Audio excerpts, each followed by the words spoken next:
प्रेम से बोलिए सरस्वती मैया की।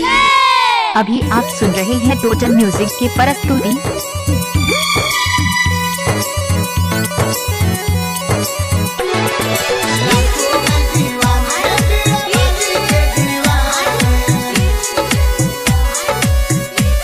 देवेंद्र दीवाना करहारा पछियारी टोल।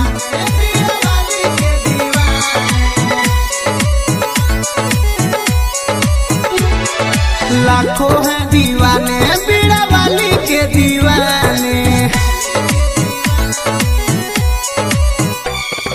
लाखों हैं दीवाने बीड़ा वाली के दीवाने, लाखों हैं दीवाने बीड़ा वाली के दीवाने। तेरे दर पे आए मैया, तेरे दर पे आए मैया दर्शन पाने। लाखों हैं दीवाने बीड़ा वाली के दीवाने, लाखों हैं दीवाने बीड़ा वाली के दीवाने। Mix by Chandan Pandey.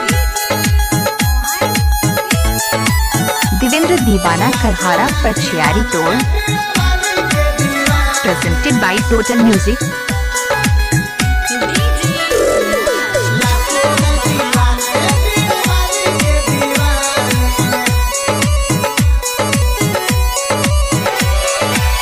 हंस वाली मैया तेरी महिमा महान है, दर पे जो तेरे आए उसका बेड़ा पार है। देवेंद्र दीवाना करहारा पछियारी टोल। हंस वाली मैया तेरी महिमा महान है, दर पे जो तेरे आए उसका बेड़ा पार है। खाली झोली भरती है तू, खाली झोली भरती है तू, दर के खजाने। लाखों है दीवाने बीड़ा वाली के दीवाने, लाखों है दीवाने बीड़ा वाली के दीवाने। Mix by Chandan Pandey. लाखों है दीवाने बीड़ा वाली के दीवाने,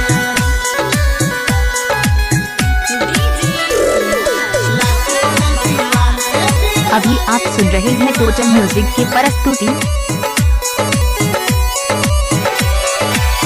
जिस पे नजर मैया तू फेर देती है, ज्ञान का सारा भंडार उसको देती है।